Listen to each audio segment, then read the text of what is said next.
Well, hello everyone, and welcome back to another installment in our Avian survival series. Today you'll notice that I'm standing in the now empty breeding house, and that's because I've done a decent amount of work off camera to make sure that we finish up a couple of different things and can move forward with some more exciting plans than messing around with these villagers yet again. As you will notice as we make our way over here, I have all of the slots that we had laid out now filled, even though I don't have careers for all of them quite yet. But let's pop out and have a look at what we do have. So I did decide to get 4 different librarians here.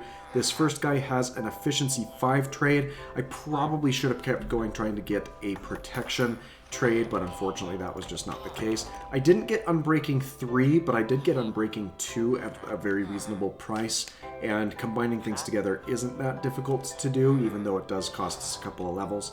At the end of the day, I'm willing to make that kind of sacrifice though.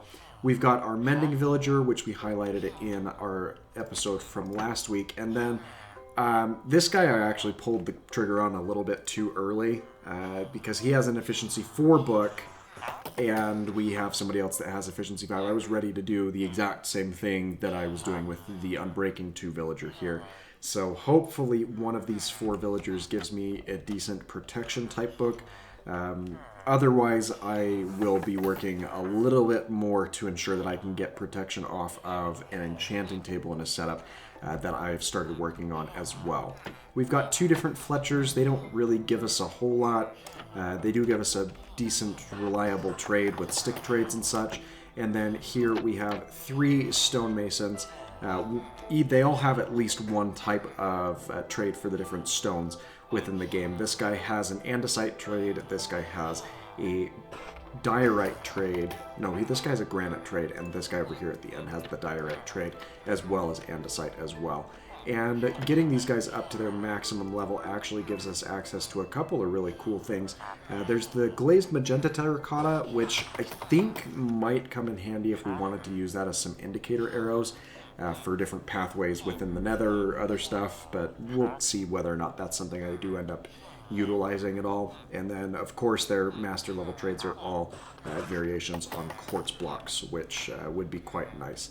I've still got these last 2 guys over here, though, and they currently do not have any line of work, so if you have a suggestion as to what you think could work really well in that type of scenario, please let me know in the comments below, as I think that we will definitely need to use them. I just don't know what I would like to use them for. So let's go ahead and head back over to the house so I can show you 1 or 2 other things really quickly. And then we will have a bit of a discussion about what we will be doing in today's episode. So you may have noticed that here in my inventory I do have an enchanted diamond pickaxe, and that is just with the Mending, Unbreaking 3, and Efficiency 5, as that has been doing quite well for me. Also here in my inventory, you probably noticed while I was in some of the trading menus, I do have some black stone, basalt, and other things, because I was doing some grinding in the Nether as I was hoping to potentially have all of my gear enchanted before starting today's episode. And though I didn't quite get the level counts that I was hoping for, I did at least save up the books that I need to enchant all of our armor with at least Mending and Unbreaking. So that is at least a step in the right direction. But while I was exploring out in the Nether, I did end up finding a couple of fortresses, and so I think that it's finally time for us to head that way, collect ourselves a couple of blaze rods, and start making some preparations to head over towards the end. Now, I will want to make a shield before we get into any of that, so let's go ahead and... I think it's 6 different pieces, if I remember correctly, because it should be right like this. You make a boat shape, you place the extra one down here, and then there we are. That shield goes in right like that. It's a very interesting formation, but we're going to want this as we combat against the different blazes here, so that will be very beneficial for us. And then, of course, we do have this diamond axe that we can use to deal some additional damage to them. So I think that we are fit and ready to head over to our Nether portal. Actually, before I get too far away from the house, I am going to stock up on a few more of these pumpkin pies, just because they do quite well for us. And I don't know how many eggs we have, but it seems that we've got quite a few. Let's just make a stack of these pumpkin pies, why don't we? So even though I did find my way here into the Nether off camera and between episodes, I didn't make a destinated path over to the fortress. Instead, I wanted to make my way down towards this lower level area and where all of this lava is. Hopefully we can get some netherite mining taken care of in a future episode or between episodes, somewhere to that effect. But we've got the coordinates for the Nether fortress, so let's go ahead and start heading off that way, which I think is going to be easiest for us to do from up here. And fortunately, we're not super far off. We're only about 100 blocks in each direction, so on each the X and the Y coordinate.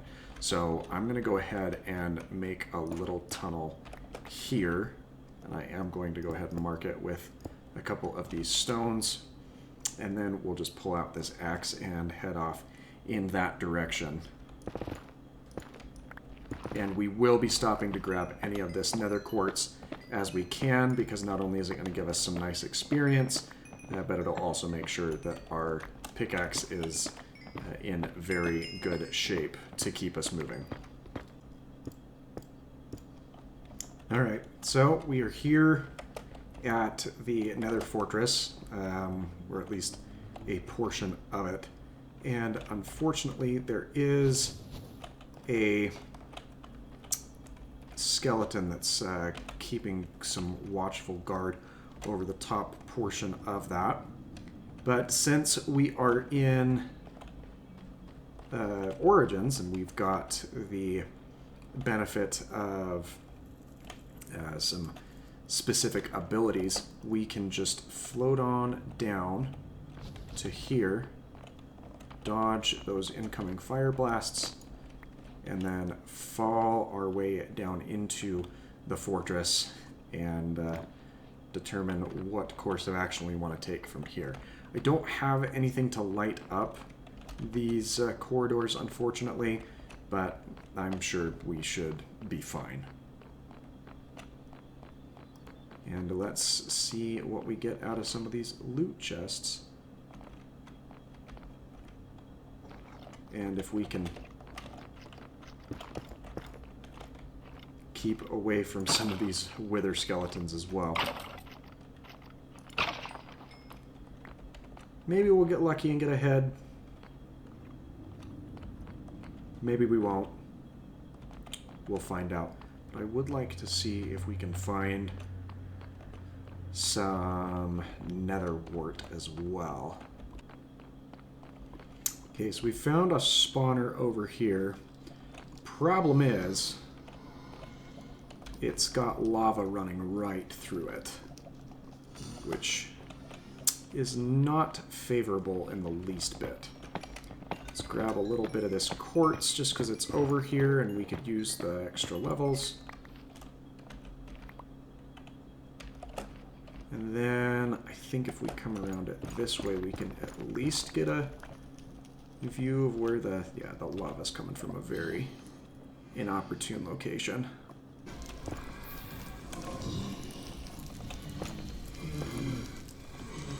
There we are. That fixes the problem with the lava. Does not fix the problem with the 7 blazes that are right there, ready to destroy me. Well, 16 blaze rods I think ought to do it for me, especially because I don't have fire immunity like I have in the previous edition in the Origins mod, but I think that'll get us to a point where we can negotiate a safe exit out of here. So first things first, getting back home here, let's go ahead and outfit our horse with some nice diamond armor and Don't know what he was doing, but he was showing off for a right minute there with all of that. There's the enchanting table. I probably should have left these bookshelves here beforehand, but it is what it is. We'll definitely want to set up some sort of automated farm for our soul sand, for potion brewing, other stuff, because we will want to have some of that before we get too much further into the end game and such. But I think that that's going to just about do it for us today. There's a little bit more grinding, of course, that needs to happen. And the next time I seriously go back into the Nether, I'll want to make sure that I have protection outfitted on every piece of our armor here. So that's certainly something to leave open for consideration at the very least. But that is, again, going to do it. So if you enjoyed today's video, make sure that you leave a like. Don't forget to subscribe for daily variety content. We just hit 900 subscribers, and that means that the 1,000 is not that much further away. So I'll do some more work here, and we'll have a very exciting conclusion to this series. Certainly not next week, but we are moving into the end game of what this particular playthrough has to offer. So thanks again for your time, and I hope that you have a fantastic rest of your day. Bye-bye, everyone.